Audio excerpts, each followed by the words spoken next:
आज हम उत्पादन पढ़ेंगे।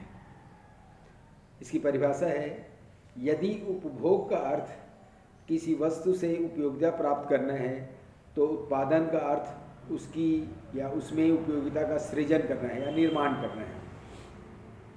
अब आइए उत्पादन की विधियां या ढंग। उत्पादन की विधियां या ढंग। उत्पादन एक ऐसी प्रक्रिया है जिसके फलस्वरूप उपयोगिता में वृद्धि होती है। इस बात को ध्यान रखना है, उपयोगिता में वृद्धि होती है। उपयोगिता में वृद्धि करना ही उत्पादन कहलाता है। तो इसकी विधियां हैं। पहला है रूप उपयोगिता। जब किसी पदार्थ का रूप बदलकर उसकी उपयोगिता में वृद्धि की जाती है या उपयोगी बना दी जाती है तो इसे बोला जाता है रूप उपयोगिता। रूप द्वारा उसके स्वरूप को बदलकर उसकी उपयोगिता में वृद्धि करना या उपयोगी बना देना रूप उपयोगिता कहलाता है। इसके बहुत सारे उदाहरण हैं, जैसे बढ़ाई। लकड़ी रहता है, लकड़ी कोई काम का नहीं है, परंतु लकड़ी को काट कर जब फर्नीचर बनाया जाता है तो लकड़ी की उपयोगिता बढ़ जाती है। ठीक इसी प्रकार मिट्टी ज़्यादा उपयोगी नहीं है, परंतु उस मिट्टी से जब हम बर्तन बना देते हैं उसकी उपयोगिता में वृद्धि हो जाती है। ठीक है। दूसरा है स्थान उपयोगिता। जब किसी वस्तु को एक स्थान से दूसरे स्थान पर ले जाकर उसे अधिक उपयोगी बना देना तो ये वो इसको बोला जाता है स्थान उपयोगिता। अर्थात स्थान में परिवर्तन करके उस वस्तु की उपयोगिता में वृद्धि कर दी जाती है, इसे बोला जाता है स्थान उपयोगिता। नदी के किनारे पड़ा हुआ रेत।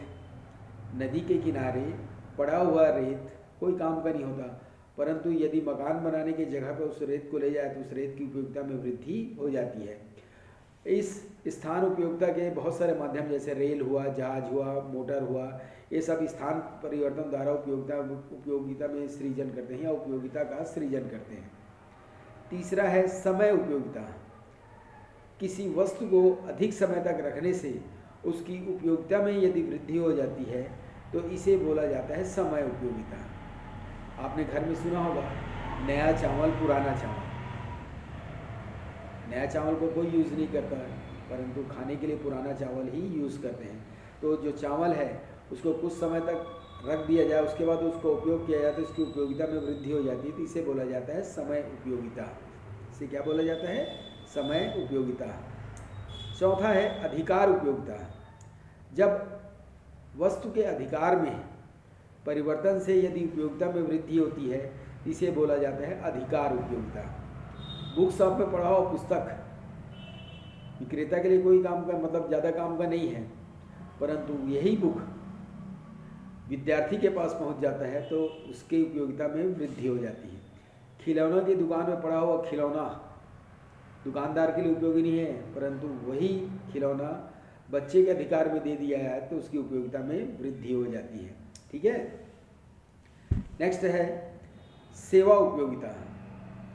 जब कभी उपयोगिता किसी सेवा के द्वारा उत्पन्न की जाती है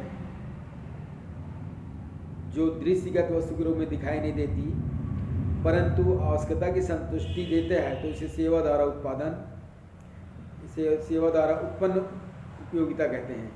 जैसे गायक, शिक्षक, डॉक्टर, नर्स, वकील, सिपाही, ये सब मनुष्य की सेवा करते हैं, मनुष्य की सेवा करते हैं।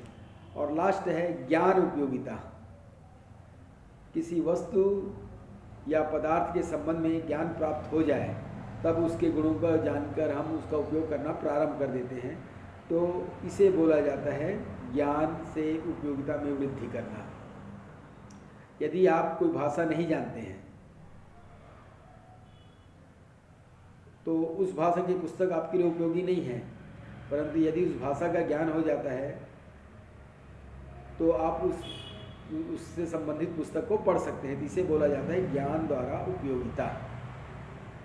और है उत्पादक एवं ये तो विधियां हो गए। उत्पादन दो प्रकार का होता है, उत्पादन कार्य और अनुत्पादन कार्य।